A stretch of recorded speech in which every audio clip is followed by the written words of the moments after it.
Hi, everybody. Good evening and welcome to Finding You, our new podcast. So, if you're new to these broadcasts, you're finding them in the same place. This is about the third one in the launch of our new Finding You program. So, I used to run Evoke Therapy programs. Now we run Finding You programs, which does coaching, therapeutic intensives. You can reach us for anything and all things at info@findingyouprograms.com. Tonight's broadcast for me is so fundamental. My daughter asked me years ago during an interview where she was interviewing me for a podcast. She asked me which of my issues that I teach about, which of the principles that I talk about is the one that I struggle with the most. And after thinking about it for a moment, I wasn't prepared for the question. It came to me that it's probably the one that I talk about the most. It's this idea of being right. There's such security, false security, of course, but there's such security in the idea of being right. We think that if we can establish our rightness, maybe even our goodness, that we are then immune from all attacks, from all assaults to our boundaries. So, but it's really a false idea. And the deeper, more meaningful, richer process is to become who you are, to become a self. So that's what I'm going to be talking about tonight. I love this topic. I've done it before, but I'm going to add a lot of things here tonight that talk about my evolution as I think about this topic. For those of you watching live, you see I've shared this cartoon. There's a cartoon of an old, looks like a knight and his army going to battle, and the two knights on the front row of this procession. One says to the other, "I hear it's because we're right and they're wrong." We love the idea of simplifying and reducing the world to black and white, to us and them, to either and or. It makes what is ambiguous, paradoxical, uncertain, very, very manageable. So the idea of right is itself a defense.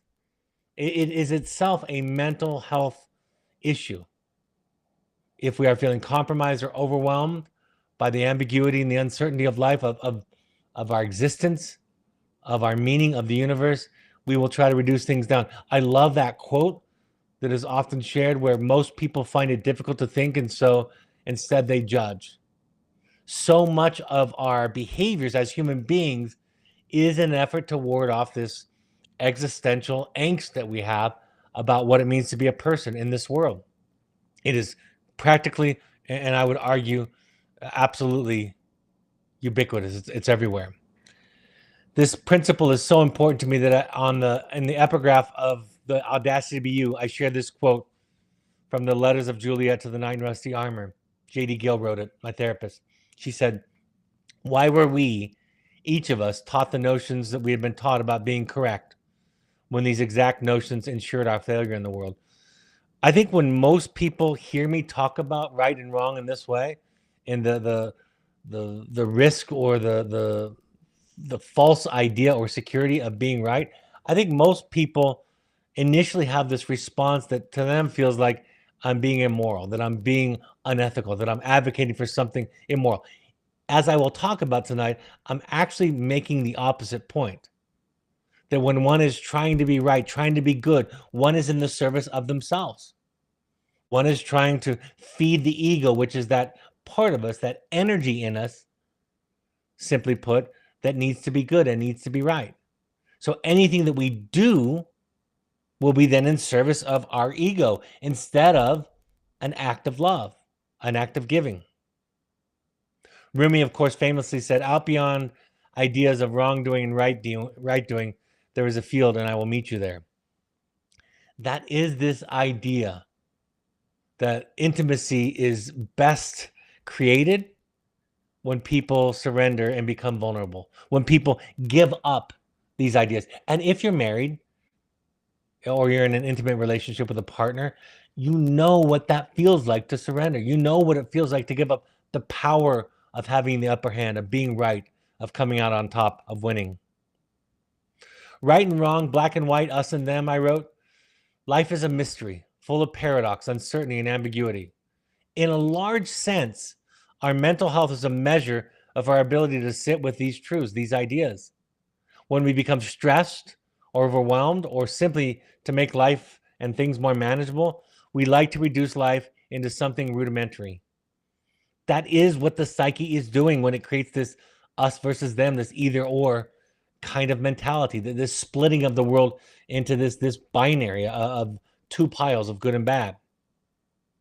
James Hollis wrote in the book, What Matters Most, Living a More Considered Life, he wrote, learning to live with ambiguity is learning to live with how life really is, full of complexities and strange surprises. And that can be overwhelming. It can be absolutely terrifying at times to deal with the inevitable, the absolute uncertainty that is our life. And in The Audacity to Be You, one of my favorite lines actually that I wrote in The Audacity to Be You, I wrote, in this way of thinking, what I'm talking about tonight, you don't get to be right anymore, but you do get to be a self. And being a self is so much better. It's freedom, it's peace, it's serenity, it's liberty, and it's love. So first of all, this idea of being right is based on the idea of an ego. This idea that the only justifiable position for us to occupy in this universe, in relationship, in an argument, or in a position, is the right position. We weren't raised, and the culture doesn't teach that it's okay to be who you are. That is, in many ways, a very frightening concept for most people, and of course, for most societies and cultures. And the fear, of course, that this kind of amoral position, seemingly amoral position, will lead to hedonism, will lead to self-centeredness and selfishness. And I will admit that as somebody goes through the stage of life where they begin to question everything that they've been taught, to unlearn the ideas that they were indoctrinated into as children, that sometimes it can get a little crazy. That midlife crisis, that nervous breakdown that people will sometimes describe, they'll use that language to describe these stages in life, can be very messy, very unsettling, and of course, emotionally, absolutely terrifying and overwhelming, like I mentioned. So the ego is the part of us that needs to be right. It's the part of us that needs to be good. And like I mentioned earlier, if one operates from that place, they're not really loving. There is no love in serving the ego. I wrote this: when the goal is to be good, then our actions are in the service of being good. In that instance, in those instances, we are not acting from a place of love. Love is a giving thing. It is what we do when we have enough left over to offer something else to the other. This is why we must accept ourselves as human to love the other person, to love another person.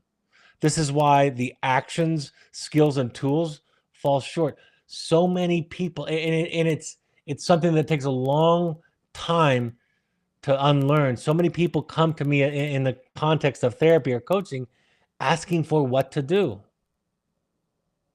But really, since therapy, at least in the way that I look at it, is about becoming yourself, it's about a fundamental transformation of consciousness, a different way of being in the world and thinking, a different kind of sensibility. Because it is those things, the tools and the skills don't really cut it. They don't really hit the mark. Sometimes those tools and skills can bring you closer to the mark. If you find yourself, for example, using a psychological tool or a communication tool in your communication in an effort to evolve, if you find yourself using those skills and tools, then you can begin to feel and realize where your thinking is off. When you replace your old way of communicating or relating to somebody with a new way of relating to somebody, you start to notice the distance that exists between your authentic self, who you really are, and this person that you've been taught that you must be, that you should be, to be worthy of love. The outcome of therapy, of course, as I wrote, is not what you get, not the problems that you solve, although those things do happen, but it's who you become in the process. And I love this spiritual idea in this concept. I share this a lot. The quote from Alan Watts, the Buddhist philosopher, teacher. He said, when you find out that there was never anything on the dark side to be afraid of, nothing is left but love. I was so afraid, and in fact, I didn't even consider the principles that I'm talking about and teaching tonight, because I was told to be afraid of this idea. I was told that people who espouse these ideas are heretics, essentially, to humanity. But as I've learned in this process, I have found I guess you could say God. I found spirituality. I found the divine in all the places that I was told to be afraid to look. I found them in connecting to my true self and finding out who I was. And from that place, I became so much more full and thus capable of giving to other people. So being right means you have to justify yourself. You have to explain yourself. Being right is full of defenses.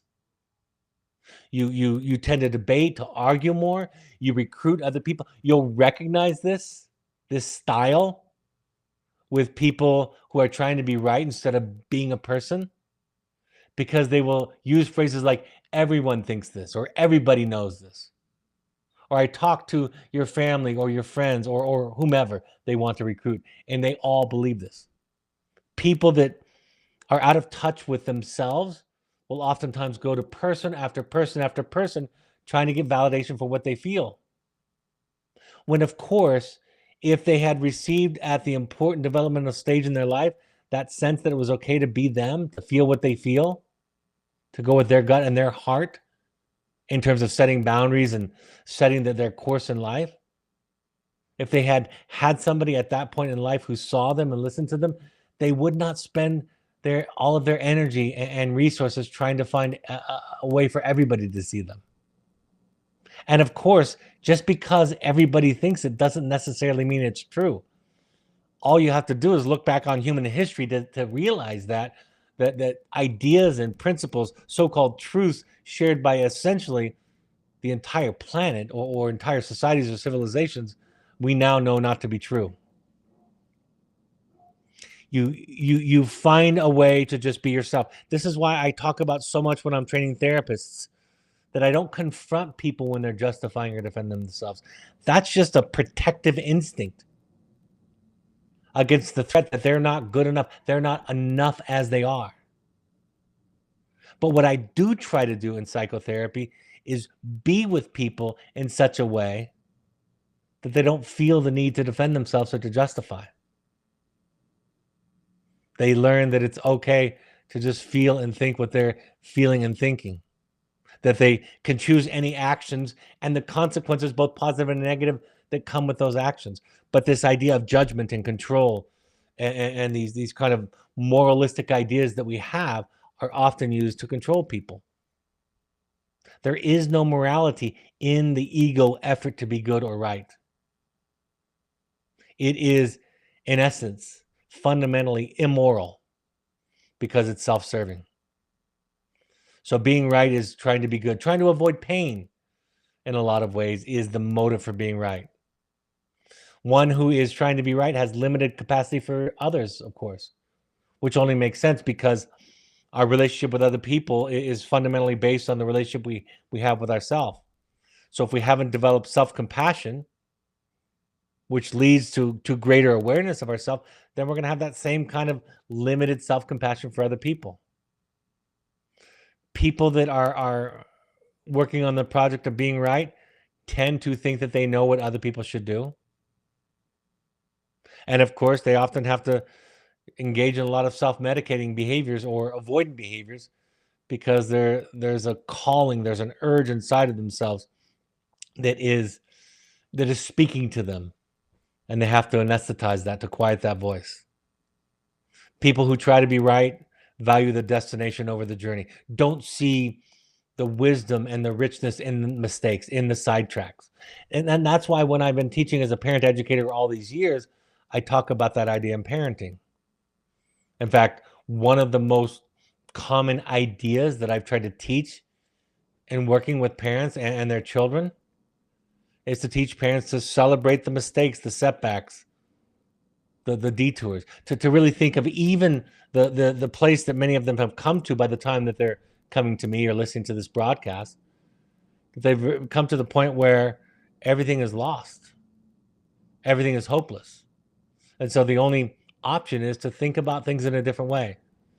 Being a self means that no is a complete sentence. I don't have to explain myself. Being a self means I'm okay being quote unquote wrong or bad because of the self-compassion and the self-love that I have. Being a self means that I can tolerate and be patient with what others think of me. It doesn't keep me held hostage by what other people think. Being a self means that one knows oneself to a large extent through this idea of self-compassion. Remember, self-compassion is the road to self-awareness. The thing that's blocking our self-awareness is our judgment about those parts of ourselves that we were taught and told were unacceptable. We're not pleasing. We're burdensome. We're ugly. We're repulsive. Pick your adjective. So you develop self-compassion by spending time with somebody who has compassion for you, and you internalize that the same way that you internalize the self-criticism. Being a self means that you don't tend to offer advice. I talked about this last week on social media, and still there were a couple of responses where people miss the idea because it's a larger context. I don't offer advice because it doesn't make sense to me. If somebody says to me, what do you think is the best way to get from point A to point B? I might offer my idea about what I think, but to tell somebody what they should do just doesn't make sense to me. I don't even know what should means, actually.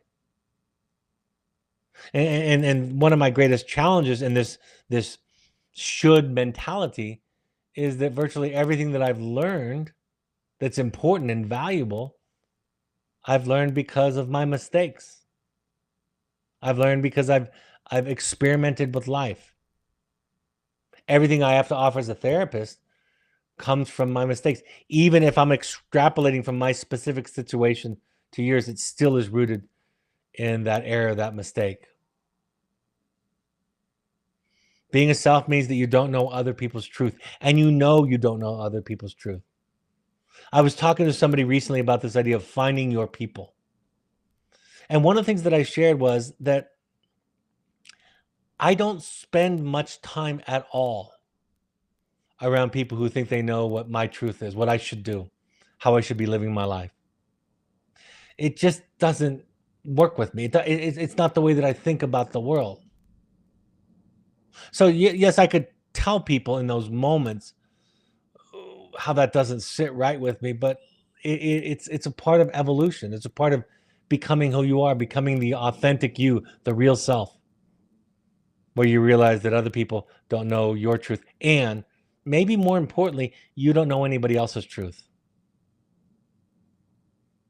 People that are on the path of becoming a self are better at listening. Now that's a hard and high bar to cross, because everybody can improve at listening. Everybody stumbles when it comes to listening. So maybe the only real measure of this listening idea is that you know that you can do better. You know that at times you stumble and fall and fail to listen adequately.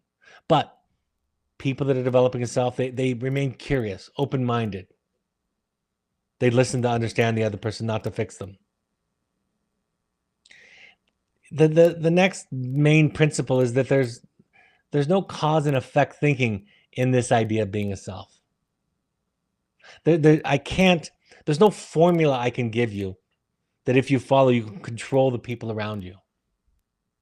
If you say it this way to your spouse, if you say it this way to your boss, to your coworker, to your friend, to your child, then you'll get the result that you want. That idea, that authoritarian idea, is common with people that want to be right, that want to win, that want to come up on top.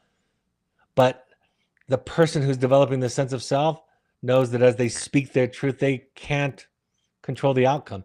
So often I get the question, what do you mean when you say let go? Because it sounds like you mean become apathetic, become stagnant, don't do anything, become passive.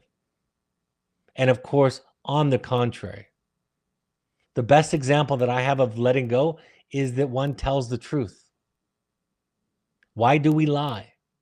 We lie because we're trying to control what someone thinks or feels or perceives. That's why we lie. We're trying to manage somebody else.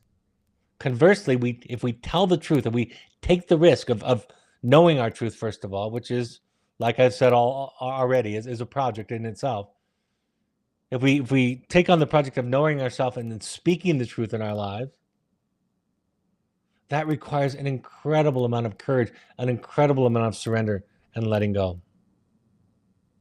So you stop thinking about things in terms of cause and effect. People will ask me in therapy, can I say this to my son? Can I say this to my wife?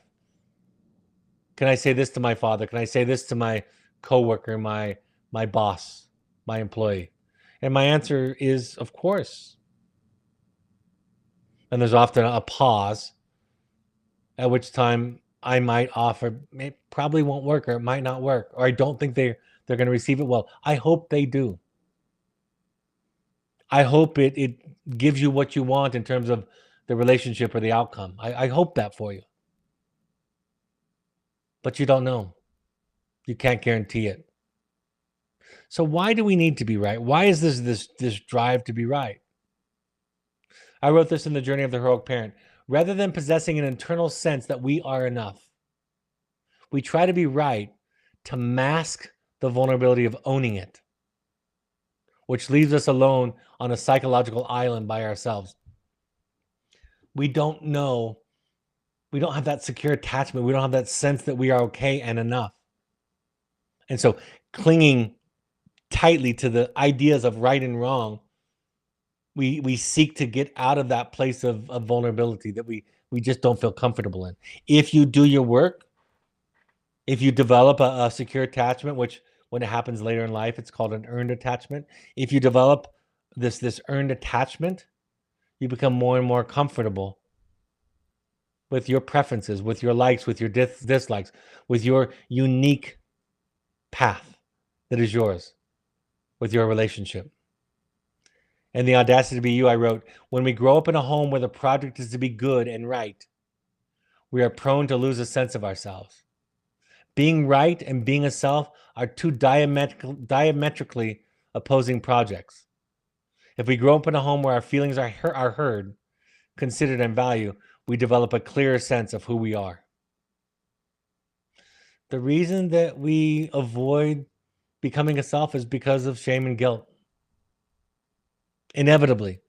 I've talked about this recently. Inevitably. Each small step you make toward greater mental health, greater spiritual development, greater emotional evolution, the closer you get to those very positive things, you will experience shame and guilt and fear. And so that turns on its head the entire idea of what we were taught shame and guilt were. We were taught to correlate them, at least guilt for sure, to morality. So when the poet Rumi asked the question, why do you stay in prison when the door is so wide open? It's because of the shame and the guilt and the fear. The loss that I'll be alone, that I'll be left for dead on the side of the road, that nobody will love me. Those are what the idea of being right and being good seem to promise us.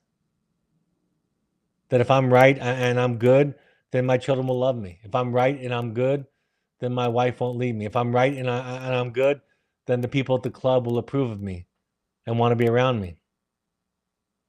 And we keep searching for that security in that way. Because we don't, like I said earlier, we don't have it. We don't carry it around in our body. There's this old phrase, don't go to bed angry, that oftentimes is given as a toast or an advice to young couples, maybe at a wedding. But as one older gentleman said at a wedding when I was in my 20s to the bride and groom, that's an idiotic idea. It's an idiotic idea not to go to bed angry. Because if you don't go to bed angry and you keep talking when you're angry, really that's just another way of saying you're dysregulated. You're feeling threatened. And some of my worst fights, my worst arguments, my greatest fractures with my children and my wife have happened when one or both of us were angry and we were unwilling to step away from it because of the fear of being abandoned, the fear of not being loved. So the question becomes, is this a matter of just sharing our feelings? When I'm talking to people, when's the right time to share my feelings? If it's not about right and wrong, then can I share my feelings of preference, my feelings about what I want to do? And I've been thinking about this week, and this is the first time I've thought about it this way. I think feelings are more appropriately shared in connection with, and now here's what I'm going to do about it. So in other words, if I say, I'm hurt when we start a conversation and you walk away in the middle of it, right? We might be saying to the other person, you need to take care of my hurt. You need to not leave when we're in the middle of a conversation. Doesn't matter what you're feeling. Doesn't matter what you need. Doesn't matter what you're going through. When you walk away, you terrify me. And so don't do that. But if I share the feeling and say, I'm scared when you stop a conversation in the middle. So what I'm going to do about that is X, Y, or Z. I'm not going to start the conversation without asking if you're willing to hear me out. Or I'm not going to deal with this until we get into therapy, until our next therapy session. Or maybe I'll write it by text. Or maybe I won't say it to you. And I don't mean in a gamey way, like punishing, but sharing the feelings and then saying, now, here's how I'm going to take care of the feeling. To me, that sets a platform in a context where sharing your feelings is less likely to be manipulative to try to get the other person to change. I think everybody knows that vulnerability is strength. Everybody listening to this podcast knows that vulnerability is strength. But that's really what being a person is. It's being human. All the phrases that I use, like the horrible, rotten self, being a self, being bad, being willing to lose, all of those phrases just refer to being human. And that's what all the stories and the myths are trying to teach us in some way. They're trying to teach us what it means to be a human, how to be human. Like I said, proving, justifying, and explaining your boundaries, that's a good example of trying to be right. Arguing or debating your boundaries, laughing at yourself, not taking yourself too seriously, that's a good example of being a person.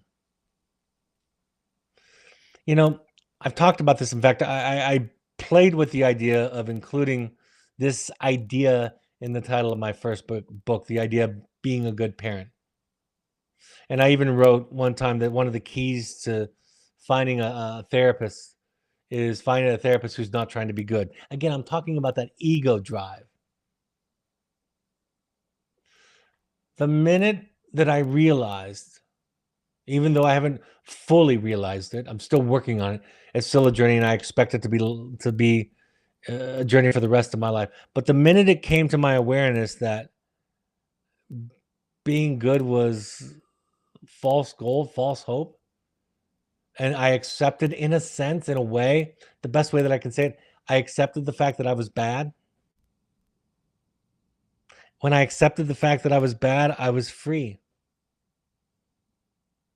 And what was I free of? I was free of trying to meet anybody else's idea about what I should be. I was free to love as I saw it.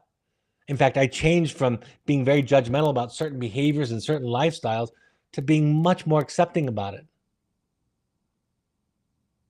So when I changed from trying to be good to trying to be a person, it became easier for me to allow you to be mad at me if you were my child or my wife or my client, my friend, my coworker. But because I spent the first 40 years trying to be good, because like most of us, like I wrote, like I shared in the epigraph of my book, because most of us were taught that the goal was to be a good person, a good citizen, a good friend, then anything that you did that suggested that I wasn't good, if you got upset or hurt with me, clearly you misunderstood my intentions. If you were angry at me, you must have a problem. Right? I employed the defense. And remember, defensiveness, I wrote this yesterday on social media. Defensiveness doesn't feel like defensiveness to the person exhibiting it or feeling it. Defensiveness feels from the inside out, it feels like they just don't understand. So I spent the first 40 something years of my life trying to prove to everybody that I was good, trying to prove to myself that I was good, trying to earn that status so that I would be loved and liked. And I hurt so many people. And most importantly and tragically, I hurt the people that I was closest to. But once I surrendered this idea of trying to be right, started because I'm still working on it. Then I could accept other people and their feelings. I could listen. It wasn't a threat anymore. Once one surrenders and accepts that they are their horrible, rotten self, there's nothing to defend anymore. Instead of trying to make people feel a certain way about me, I allowed them to feel what they were feeling. And I talk about this all the time. There's a great difference between loving somebody and trying to make them feel loved. Loving somebody is just something you can do if you can do it. But making somebody feel loved is a manipulative process, a controlling process. People that develop a sense of self speak relatively, not absolutely. Here's what I think. Here's what I feel. Here's what worked for me. That's what advice sounds like from somebody that's a self. This is what's worked for me in a similar experience. It may or may not work for you. People that have developed a sense of self understand that no is a complete sentence. They understand what it means to be human and that human is okay and beautiful. It's messy. It's painful. It's the reason why I love the Barbie movie so much, because it was a beautiful metaphor for this transformation of consciousness that the myths talk about. From being plastic, from being false, from having some idea about what you should look like and be like, to being who you are. And that is absolutely messy, but it is also absolutely beautiful. People that develop a sense of self speak from the I position. I feel, I think, I believe, I want. They don't speak from the you position or the kind of the overarching moral authority position. This is the way that it is. They're able to listen without judgment. They realize that not everybody has to come to agreement for them to be intimate and close on many, many issues. And remember that listening isn't an endorsement or necessarily an agreement. It's just listening. And I think that's this thing that I hear sometimes, that if I just listen to him or her, I'm not making my point. And that's not necessarily true. They're able to connect and to see the other person. They avoid control in general, but they avoid fear, guilt, shame, emotional energy to try to control other people. They're able to ask for what they need more. Please put the dishes in the dishwasher for me, not because it's the right thing to do. I just don't like the house messy. I just don't like the bathroom. I just don't like it left out. I don't like the car windows left. Whatever it is, it's not right. It's just what I feel and think. And everybody else gets to live that way. And if you're in a relationship, you have to negotiate. You have to compromise. You have to figure that out. People that develop a sense of self know that their opinions and feelings are good enough on their own. They're able to own their human limitations rather than making the other person wrong. Somebody was talking to me recently about this idea about my teaching and how I teach in such a way as to suggest they thought that anxiety, specifically parental or spousal anxiety, is wrong. And what I explained was, anxiety isn't necessarily pathogenic innately. It's not necessarily harmful. In fact, it's sometimes life-saving. What I talk about is that free-floating, unowned anxiety is the problem. So it's okay as dad, mom, spouse, partner, friend to say, this is my limit, this is my boundary, this is as much as I can do. It's perfectly okay. What doesn't work is to deny your anxiety and your need for self-care and your actual self-care, and then to leak it out on other people unconsciously, which is inevitably happens. This is something I used in the Journey of the Heroic Parent. For those of you watching live, it's a cartoon with a couple of parents with a child psychology book behind their back, holding it behind their back, saying to their young son, Don't you realize, Jason, that when you throw furniture out the window and tie your sister to a tree, you make mommy and daddy very sad? I think this is a funny example of how some of what I'm talking about tonight can be misconstrued. It's okay to set boundaries. It's okay to draw a line. You don't have to be right. Like the father who walked up to me, true story, father who walked up to me after a speaking engagement and said, "Do you have any studies on the effects of marijuana on the brain?" And I said, I'm sure I could give you some of those, but what do you need them for? And he said to me, "I want to show them to my 24-year-old son who's smoking pot and playing video games in the basement." And I said, "Why don't you just tell your son that you're not okay with that?" And he looked at me honestly, incredulously, and said, "Is that enough?" And I said, "That's all you have. Everything else is just pretend." Carl Jung uttered the famous phrase, "I would rather be whole than good." This embracing of our horrible, of who we are, of ourselves, will provide you with the greatest joy in the world, the greatest fulfillment. It will quench what you're thirsty for. It will feed what you're hungry for. It will allow you to have greater intimacy and connection. I love this phrase that I saw somewhere, and there was no author at the time. Somebody, the first thing that you should know about me is that I am not you. A lot more will make sense after that. That's what happens when you become this peculiar, weird, strange, crazy self, is you realize the world is full of them. And you end up giving them the same love that you now know that you need as who you are. When it comes to boundaries, you're willing to be wrong, but clear about your boundaries. You don't have to be right. You're willing to be hated or have the other person be angry. You're willing to lose. You're willing to be alone. You're willing to be bad. You learn to find your own mirror. For me, that's my psychotherapist. And all the while, you're capable of listening to somebody's protests. And you're able to do that, willing to do that with compassion until you're not. And then you can draw that line whenever you want. The goal isn't to have unending compassion. The goal is to be you. You learn that what other people think and feel about you is more about them than it is about you. That people can only meet you at the level of their consciousness. That their response is indicative of their awareness. You recognize their feelings and you're able to see them and their successes and failures.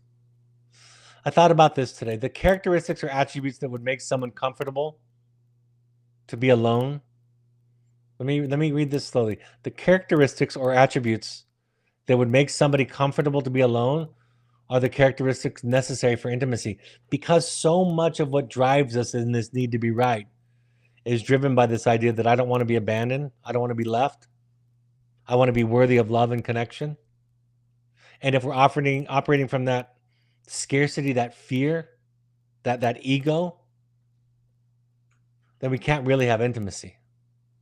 I wanted to share a couple of things that my wife wrote in a blog several years ago. She said, "I remember a moment where my old context was running the show.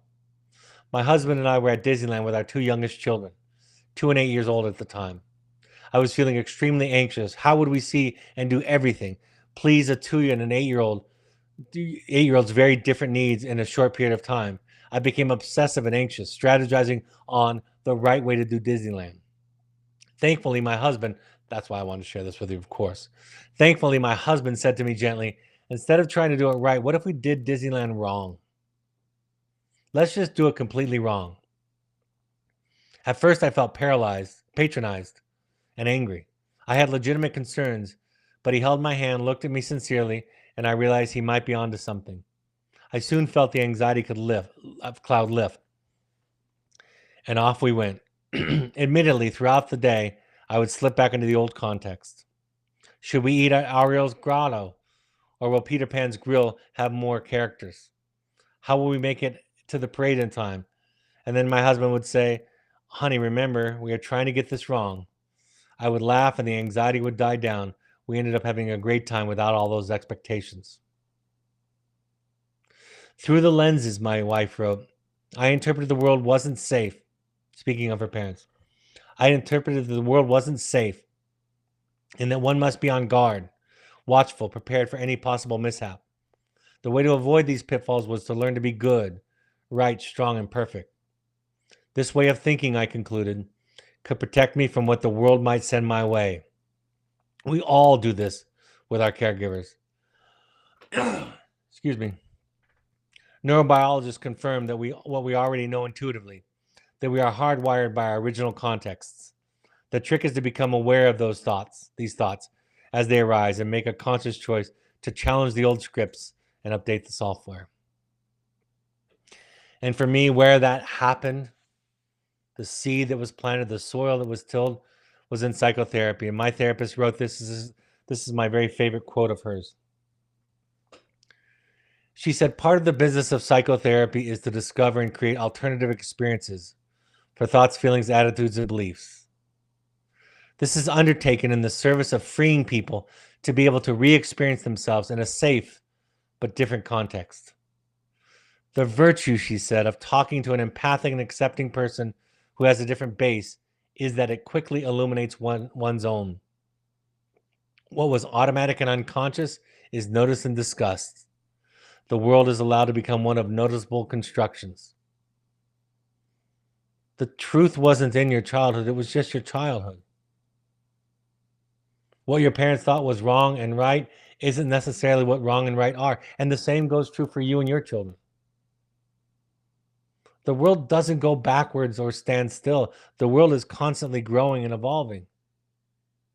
And I really do believe, as much as I can be frustrated with the differences in the upcoming generations, I really do believe that they are moving the ball down the field in terms of morality, ethics, awareness, consciousness, and love.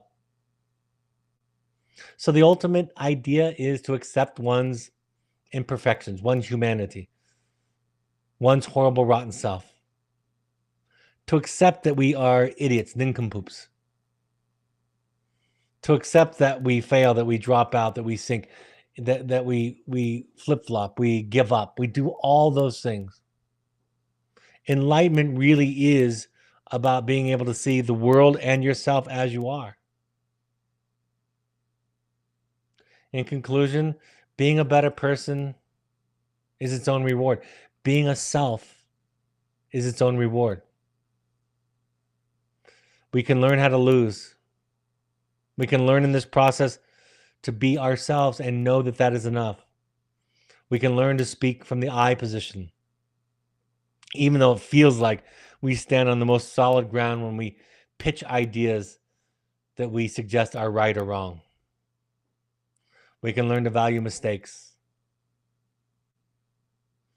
We can learn to change the language from getting it right to getting it real. And ultimately, in all of this, you don't get to win in this world. You get to choose how to lose. And for me, I agree with what Sigmund Freud said when he said that the goal or the outcome of successful therapy is the letting go of unconscious obligations, of those things that the world, that my culture, that the TV, that social media, that even my family tell me I should be. And with this awareness, this awakening, I have become much more compassionate, much more giving, much more patient, much more loving, much more kind. But when I lived in the world of trying to be right, it was a cruel master. I was trying to control everything and everybody to keep myself safe. I hope that's helpful. I hope that makes sense. All right, my two books, The Journey of the Heroic Parent and The Audacity to Be, are available on Amazon or Audible. You can also use the QR code. For upcoming intensive dates, we have one online Finding You in November 15th and 7th through 17th. We have a December in-person Finding You hosted in Midway, Utah. For any questions for coaches, for private intensives, for couples intensive, family intensives, you can all send any of your questions or inquiries to info@findingyouprograms.com. We'll be announcing the date for the attachment-based therapy masterclass and also the conscious parenting all-day workshop. And also we'll be announcing the webinar subscription coming up soon. The podcast, of course, in the same place with the new look. I'm going to be talking on a day that I don't usually talk on because I'm running a private intensive next week. So I'm going to be talking Monday night, this Monday, upcoming Monday, October 14th at 6 p.m. Mountain Time. And I'm going to be talking about the mystery of intimacy, some of the uncommon sense of what it means to be in an intimate, happy, successful romantic relationship. So the mystery of intimacy, Monday, October 14th at 6 p.m. Mountain Time. And again, if you want copies of any slides, if you want to make any suggestions, just give us any feedback, info@findingyouprograms.com. Thanks for joining me this evening. I hope this is a helpful point of contact. And for and on behalf of the people that you love and the people that love you, thanks for showing up and being willing to do your work, because you doing your work makes all the difference in the world to the people around you. Have a great evening. I'll talk to you next week. Bye-bye.